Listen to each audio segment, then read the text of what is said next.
Siana, thank you so much for talking to me. I'm going to dive into my first question straight away about your new play. Can you tell us a bit about Swim, Auntie Swim? Hi, my sweet Chrissy. Yes, so Swim Auntie Swim, on the one hand, is what it says on the tin. It's about a trio of aunties who learn how to swim. Auntie Fatu, Auntie Blessing, and Auntie Amma. And they they are based in the West Midlands. They're based in Coventry, and they hail from West Africa, from Ghana, Sierra Leone, and Nigeria. And yeah, it's very much a story of grief, of loss, of joy, of the power of water. And they are taught how to swim by their lovely swimming instructor, Danny, who is a proper West Midlands lad. And yeah, it's very much a story that is rooted in water. But really it's very much about change and transition. And yeah, and this idea of life being able to start again at any point, basically. It's really important that the women who are at the center of the story are in their kind of their mature season, you know, their late 40s, 50s, 60s, something that you don't always see on stage in British theatres, it feels like. It sounds like it's a piece that needs to happen because I agree with you. I always find that when we watch plays in general, there's never anything that shows stories of women that are a bit more mature in age. It's Mm. usually we hear stories, especially stories about our community, that either super young or it's from like 300 years ago, but nothing about, just women that have come together and to learn how to swim as Yeah, well. definitely. Yeah, definitely. It's important to tell those stories, you know. And for me, I'm not quite in my era of seasonedness just yet. But, you know, looking at the life of my mum and the life of my aunties around me and all the older women that I love and I'm always curious about their stories, I think it felt really necessary to center them. And what inspired you to write Swim, Auntie Swim? So it's so many different things. I think as it is, as often is the case with art, right? Lots of different influences are they come together, and so you draw from different places. But for me, a number of things. So this play is dedicated to three of my late friends,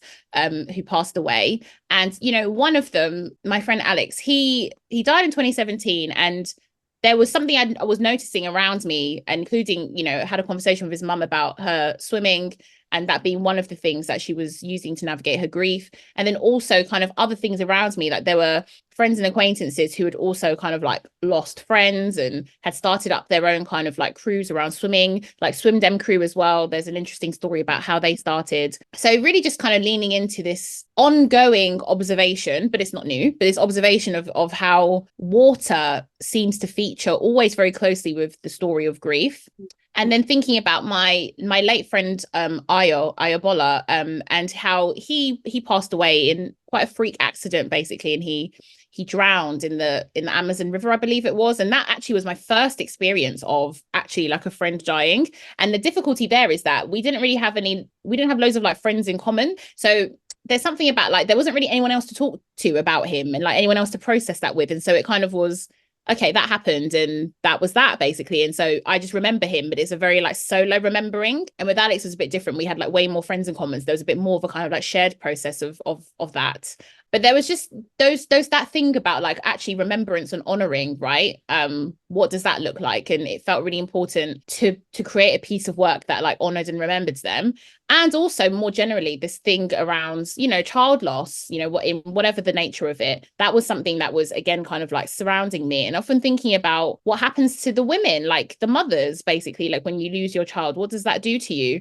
And without spoiling anything, but I do a lot of work on like campaigning around like police violence and state violence. A lot of people who know my work that won't be a surprise to them. And again, my observations over the last however many years, 7 8 years, again, is just this: what happens when you are like overnight you have to become an activist, a campaigner that is demanded of you when you're a grieving mother. And actually that's what you are. You're a grieving mother and you're trying to navigate these terrible things that have happened and try to understand and get your head around it. And there's no space for that. So all of these questions, all of these things around just what happens to these untold stories, what happens to the people left behind, I was really curious about, right? And also finally, just also being interested in all these different versions of grief. So there's an obvious version of grief, which is losing someone in whatever circumstance, right? But there's also versions of grief that we experience when we lose ourselves and the world that we know it to be. Many of us have experienced that different type of grief, as well as the former, very obvious one around, you know, 2020. And actually, it's really important to highlight that I've been working on this place since 2018, but in 2020 was when, you know, the world stopped, right, for lots of us. And that gave me space, and it was necessary actually to lean into my writing practice, and it gave me space to explore some of pieces of work that I'd maybe like left for a bit and so I came back to swim. And yeah, it was just a time of being able to like process where there was so much grief around me. So many different influences basically, but this ongoing thing as well about like the power of water. And I'm from a West African background. I'm from a Sierra Leonean heritage, and West Africans, like other cultures, there's something really spiritual about water, whether you are Christian or otherwise. We have a spiritual connection to the ocean, to water. I come from a country that is on the West Coast as well, so water is extremely important to our lives, to our history. And if you think more globally and more broadly about the history of Black people and water and our relationship to it, it represents freedom, but it also represents threat. And it also about our ancestors, who many of them now live underwater because of the slave trade and all these kinds of things, you know. So a really complex history with water, and all of those different influences fed into the worlds that I went on to build and create when I wrote Swim Aunty Swim. Wow, there's so many layers to what inspired you, to be honest, because there's the pain that you've had to experience with losing people close to you, so that whole kind of grief, but also it will relate to so many people, because everyone goes through grief, whether it's through loss of someone close to them or grief of their ancestors, as you said, like, you know, with the whole slave trade thing. And I think water really is a powerful thing. I always, as a kid, I used to think that water was formed by people's tears, because it was just like this ocean of where did it come from kind of thing. And so I think, well, we're mostly made of water, aren't we? So this is it. It's in us, you know, whether you swim or not, we are made of water. And so actually I think all human beings, whether you're conscious of it or not, have a really specific relationship to water. 100%. And it's interesting that there's these ladies that are mature in age, have gone through things, and have now decided, well, they're swimming, which is really cool. Like, because I cannot swim to save my life. So maybe after I watch this play, I will be swimming. I hope so. Let's just say not all of them are like extremely enthusiastic about swimming, put it that way. Okay. That'll be me. I'll be that friend and be like, I didn't want to do this. No, thank you at all. You're like one of the characters. Talking about the characters, is there a character in the play that reminds you most of yourself? Oh, this is such a good question. Yes and no, because, you know, I can see maybe bits of how I might be in the future in some of these ladies. And that does excite me, actually, because again, this play, there's heavy stuff, but it is also really joyful, and I've heard very funny. And I hope that is the case when you receive it. But there are bits of them, you know, like I said, all of these characters, they have bits of so many different people that I actually like know. And I've observed all, you know, there's bits of my mum in some of them. There's bits of like friends and aunties, like older friends and like aunties and others. And the other thing too is these are West African women, but I think, you know, what I'm excited about too is like for the aunties from, you know, like, you know, the Middle East, from South Asia, or whatever, for them to come through and see their version of like these characters, because I just feel like the auntyism or the auntie vibe is like this universal vibe. So I think there will be recognition no matter kind of where you're from. But I wouldn't say there's any particular like pieces of me specifically, but I do relate to different parts of each of the characters, including Danny, right? When we think about the bigger questions of, you know, trying to figure out what it means to transition in one's life, what it means to live up to or not live up to expectations, those kind of questions, what it means about feeling like you're due some kind of expansion and you feel actually the world that you're in is quite small.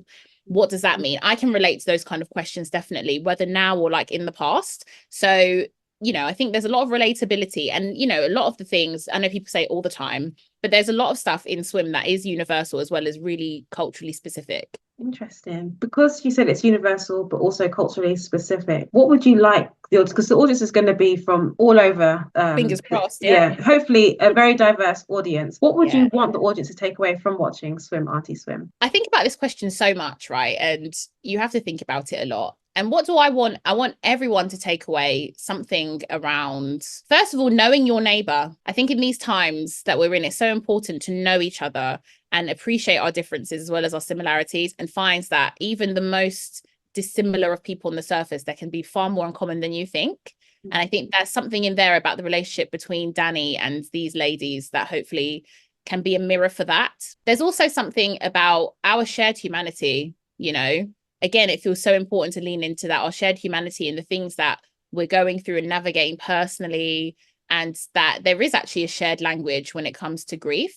but also that there's things that you can learn from other people's traditions in terms of how one might navigate grief that can be quite comforting. Yeah. And again, this thing of like, it's just never too late to start again. I want people to be reminded of that. It's never too late to start again, no matter if you're 19, 20, 66, 70, you know. And I also would love people to find a way to delight in the process of aging. You know, I think I am in my 30s and I actually really, it's not that life is easy, but I actually really enjoy being in my 30s. And I think it's nice to be able to say that, because we live in a society that makes you feel ashamed of growing older, or it makes you feel like, particularly as a woman, there are certain milestones you need to have hit by this point and that point, and you have to look a certain way and be a certain way, and it's never good enough if you're not, basically, no matter what else you've achieved. And I think it's something really important for us to like grapple with and negotiate our relationship to aging. It is a privilege, a blessing, and an honor to get older, because so many people don't get to. And again, that's the mirror as well when we think of part of the story that we explore about child loss. And so for me, I want people to relish and delight in the fact that there's so much fun that can come with like being older, and actually so much fun as well if you can lean into and find your community and find your people and find your tribe. And that can be unexpected people, you know, it can be people that you didn't think you had much in common with at all. So lots of things that I hope people will draw from coming to see the play. Hope there's a bit of escapism as well as, you know, tapping into things that will feel familiar. And absolutely get out there and swim, people. Like, I'm saying this as well, it's so funny because I actually used to really enjoy swimming when I was younger, and then I went through a phase of like being quite self-conscious, you know, swimming costumes and whatnot, and so I didn't swim for quite some time. But it was nice just before the pandemic, I like took on some like adult refresher classes, and like turns out I'm actually like a very decent swimmer. However, I'm not gonna lie, I'm okay in terms of not necessarily being in the deep end all the time. But I'm working on that, because there is something about the freedom of like, you know, being able to like go out in the open water. You know, I'd love to do that one day, I think. So I really want us all, like, it's a life skill, it's an important skill. And actually there's so much freedom if you know that you can swim and like you could do that. So yeah, man, go out there and swim. If you are a little bit scared, go and have those lessons no matter how old you are. It's true, you know, swimming is such an important skill, which I don't have, but it is. It's never too late. You can do it. You can do it. I keep seeing it. I think of you every time I walk past. There's a post I see in my local Tesco's that says adult lessons, join now. And everyone keeps seeing these at the moment. Everyone's like to me, there's something in the, excuse the pun, the water. And I'm like, it's the time. It's the time. It's now or never. Do you know, there's a question that I just thought of that I wanted to ask you, because you said something about it's never too late to take up a new hobby. And I totally agree with you on that one. I think a lot of people are in it. They want to do something, but they don't know what they should do. And swimming is a great one. But if you had to take up a new hobby, or is there a new hobby that you're taking up or want to take up? Just to give us that inspiration. Oh my God, that's such a good question, you know. I think about this a lot too, because like so much of my work is stuff I like enjoy as well. So like writing, I have to, you know, theatre stuff or whatever. It can be a bit hard to know like what is just, you're just doing it for like personal fun, and like what's kind of like part of the working life. But like, what is a new skill? So I actually didn't get back to it. Two things actually. So one thing that I went all in, like during the pandemic, I like got all my like art stuff and like easels, and I was gonna like you know, relearn to like paint and draw and all that kind of stuff and just do it for fun. And I never really like followed through with that. So I'd love to find the space to be able to just like go deep into like a different artistic practice, right? So like a, you know, more of a visual one in that sense, and it not be for anything but just because, you know. I took on a bit of dancing for a bit. I stopped for now, but I'd like to revisit that maybe. And then more so, I'm looking at her over there, right? So I used to be a violinist. You're laughing because you know the story of Vanessa the violin.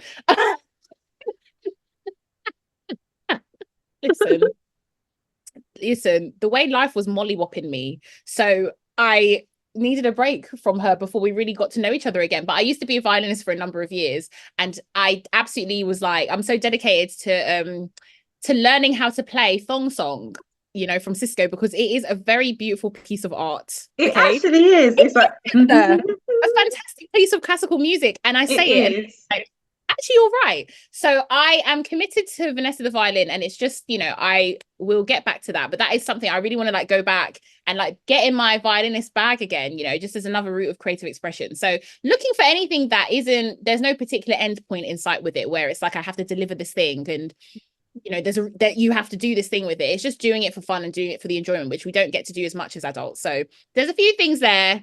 Also, you know what, really and truly, I need to relearn how to ride a bike. I used to be so ashamed of that, but I'm not being ashamed now. There's many of us that need to relearn how to ride a bike.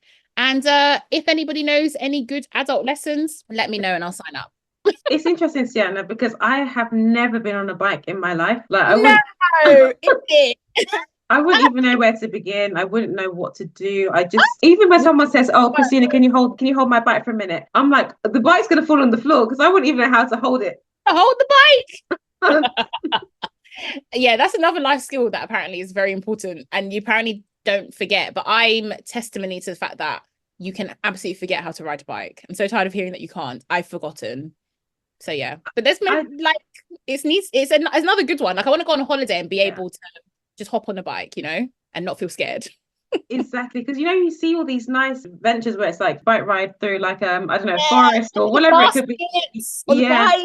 Yes, that's I actually got a bike, can I just say? And I did have a bike, and it had all of that cute stuff when I was at university. I went to university where that whole city was all about bikes. But yeah, it just never stuck, and I sold the bike. Time to get the bike back. Get a new bike. Get a new bike. TBC. So many things to learn. So but there's lots of different things that we could try as hobbies. And I think the main thing is bring back hobbies, because I think we've lost the essence and the art of just having hobbies, you know, that it's not about hunting and like making money and stuff. Exactly, because like in Swim Aunty Swim, it seems like swimming is a hobby that these ladies have taken up, which is like it allows them to have like, you know, community, as you said, and this whole thing around grief.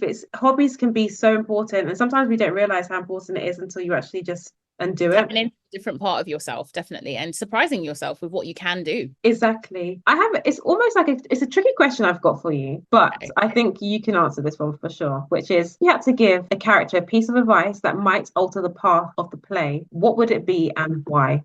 Oh, that is good. Oh, I have advice for all of these people. They need help.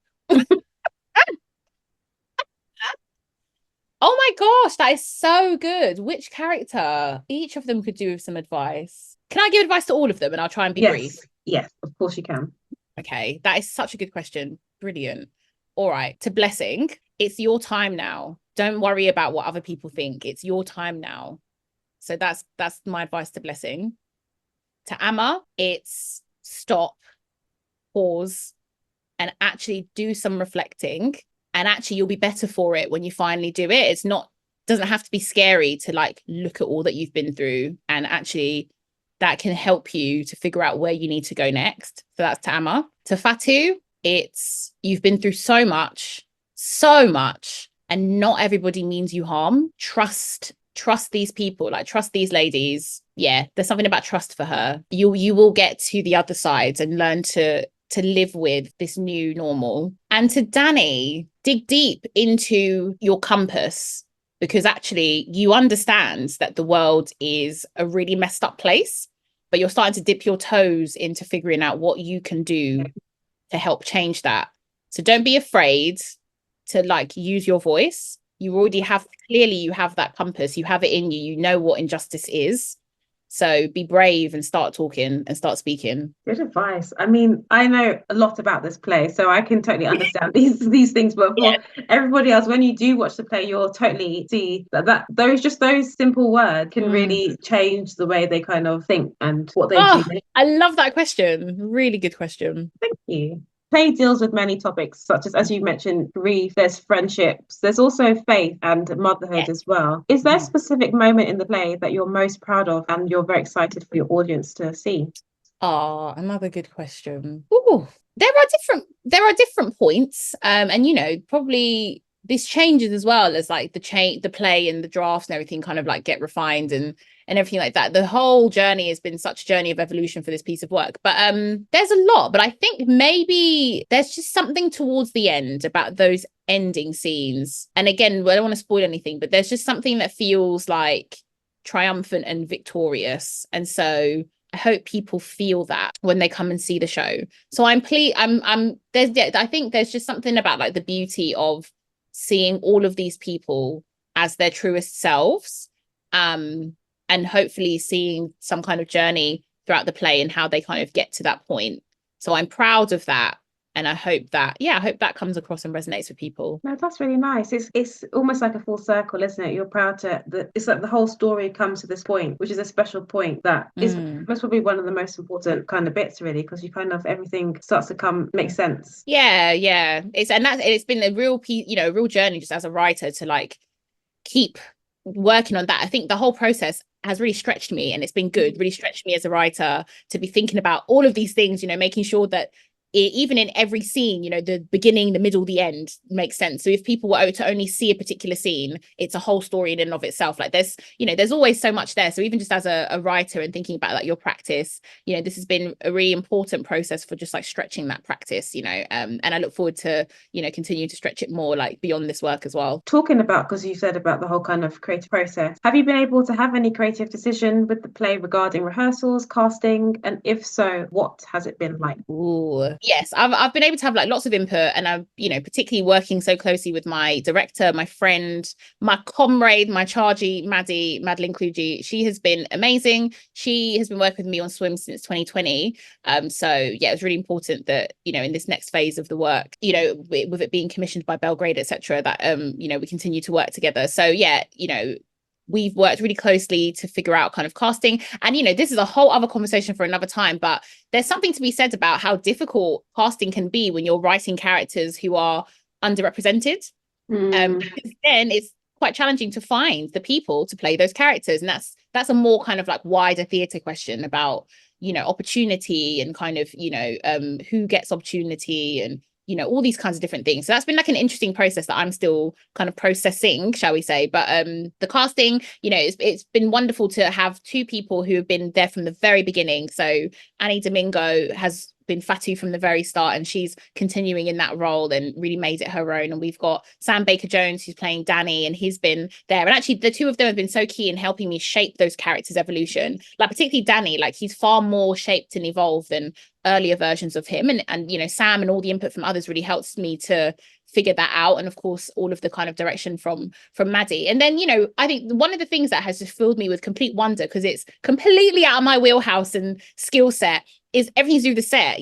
I think like the team at Belgrade, Claire, who is leading on that, they have just done such an interesting, exciting job like with the set to build the world to life. And working with water is such an interesting challenge that everyone's been saying. So I'm glad I've written something that has created really interesting creative challenge. The lighting, the music, like all of that stuff is adding to like the magic basically behind what can be quite challenging processes to put a piece of work together. So yeah, there's been like lots of creative input, and particularly working with my director, it's been like super duper collaborative to help to like build the world and bring it to this point. Definitely. I'm so excited actually. Now, since you've said about this, I'm very excited to see what they do with water, because water is so heavily like involved in play. I'm very fascinated to see how water's going to be perceived on stage, because you just never know. I've seen sometimes it's with light, sometimes it's with set. I've seen plays where it's actual water and I'm like, oh, don't splash me.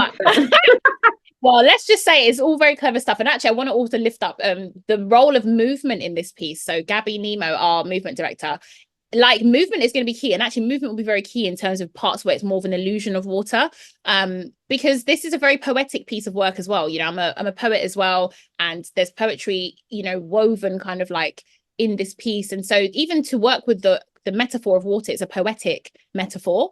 So what's going to be really interesting as well is to see how these women, who again are of seasoned or in a seasoned era of their lives, they're older, they're more mature, and their bodies are older and more mature, and working with that in a very like delicate way, and like whilst also showing their strength and stuff like this, in what might, there are moments where it might be physically demanding as well, because we're talking about swimming, and there's actual swimming stuff in the play. So I think the movement, that feels like such a key part of how we build the world, and like a really interesting process to like observe as well, and the emotion that can come, and using a lot of our West African traditions in that movement to communicate grief. It can be a very all-consuming process. So even just experiencing a little bit of that in the research and development period, I think that's going to be really interesting for audiences as well to see, and also see how that is in relationship to Danny, who is obviously a younger body and a younger character.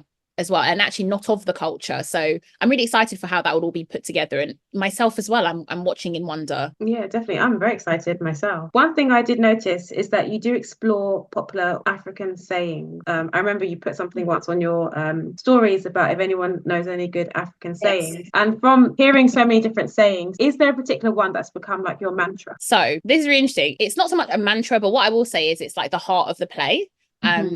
And so again, I've been, I always, before I go into it, I always say, please bear with me because it's Kringlish that we're doing over here. But the key proverb in Aunty Swim, that rain where BITA-LIF SOTE bitter, naim bit sugarcane SOTE is sweet. And so that translates as that same rain that beats bitter leaf until it's bitter is actually the same rain that will beat sugarcane until it's sweet. And if you get the essence of that, it's very much like it's the same rain, the same waters, the same struggles, the same challenges that make things so difficult are also the things that draw us into our moments of sweetness, our better selves. So I think for me, I translate all of that as like, it's the same challenges, the lessons, the learning that move you forwards, basically, that help you transform and push you to where you need to be next. And for me, actually, that is one of my mantras, particularly in this season. It just feels like a big season of evolution, of change, of expansion, of shedding old skin and old ways to bring in what is necessary, what is a necessary new way of being as the world demands of you. And for me, it feels like that proverb really speaks to that. And you see it with the characters too, that they have to shed the old in order to allow the new to come into their lives. I really like that proverb. You'll have to send it to me so I can. I will. I really like that. So now I have some quick 5 questions for you. Cool. So it's basically the first thing that comes to your head. My first one is your favorite theatre space. Theatre space. Do you know what? I don't know. There's so many, but I quite like Gate Theatre, if you recall, because it's got such an interesting. It's tiny and got like an interesting layer. So Gate Theatre. Yeah, I like that one too, actually. Your favorite? Which one? What was the other one? I remember it had like pink chairs or something, but I remember Gate Theatre. I thought it was really interesting having to work in a space that was quite fixed like that. So yeah, Gate Theatre. Nice. Your favorite theatre show other than Swim, Aunty Swim? Oh yeah, that's a really good one. Oh, my favorite theatre show. Oh, there's so many. What is a favorite that I saw? Okay, many years ago, I saw this play. I think it was called Love. At the Birmingham Rep, and it has never left my mind. And it felt so unusual, but it was, Love. I forget what his name was, Alexander something, but a play called Love that just has never left my mind. And I saw it many years ago in Birmingham. Nice. Dream guests. So someone you would love to see swim, Aunty Swim, and they can be dead or alive. Oh, to see my play. Mm-hmm. A dream guest. Oh, Maya Angelou, because I just would love to spend time with her if everything had been different. So yeah. Proudest career moment, your proudest career moment to date? This moment. I've done a lot, but this moment feels like a culmination of lots of things. So yeah, this moment, working on Swim. Nice. The person who's had the greatest impact on your career? This is a really hard question. There's been lots of different people that have, been able to support me along the way, especially where I often feel like quite an outsider in these industries. However, I'm not going to say someone that's impacted my career, but someone who is my guiding light and compass for quite literally everything that I do is my mum. So, and actually just to say, she is, so much of a guiding light and so much of a chargy that she as well helped us. So if you look at the iconic Swim Aunty Swim poster, you might see a familiar face. But she's been really involved and like supportive in the background of this, and I think, again, it's just testimony to pushing back on those stereotypes of, African parents being a particular way and telling you to do a particular thing with your life. My mum is very proud of what I'm doing and how I'm doing it. So yeah, she is with everything the reason. So yeah, that's lovely. I really like that, and it's really important, actually. And I have one more question for you, which is, when you're not writing, what inspires you? The world is full of inspiration. It's full of a lot of things that can discombobulate you, but I'm inspired by so many things, big and small. It can be even conversations, people watching, observation. I speak a lot, but I actually do listen a lot and I observe a lot. So you have to be as well, to be someone who writes, to be someone who documents and archives and turns things into like other worlds. So I find inspiration everywhere, and I find people really interesting. So it can be anywhere and everywhere, actually, that you find that spark in that moment. And I poetry, even with this play as well, poetry was an important starting point for building the world. So yeah, poetry as well, visual art, of course, music, just the usual things, but people in their complexity, that is always something that I'm curious about. And I use my writing practice especially to help me figure things out about the world, about people, about where we are now in our times. Thank you, Siana. That's really, really nice to kind of know. I mean, I agree. People watching is one of my favorite things to, without being a creep about it, of course. But exactly, just my goggles. I'm just like, watching everyone. But no, it's nice because you get to kind of learn about what people do, and it can then inspire you in so many different ways, like with writing or everything. Yes. Poetry. It was lovely speaking to you, Siana. I'm super excited to see Swim, Aunty Swim. Can you just tell us when the play premieres? So the play premieres on the 20th of May in Coventry at Belgrade Theatre. And also it's really important as well, folks, to come to Coventry, come to the Midlands. It's actually not every day everything that is in London. Like, we hope it will come to other cities, but come, take a train ride, drive, come to Coventry if you're not in the West Midlands already. So it'll be 20th of May to the 1st of June, and we really look forward to welcoming you. Amazing. Thank you so much. Thank you. Pleasure.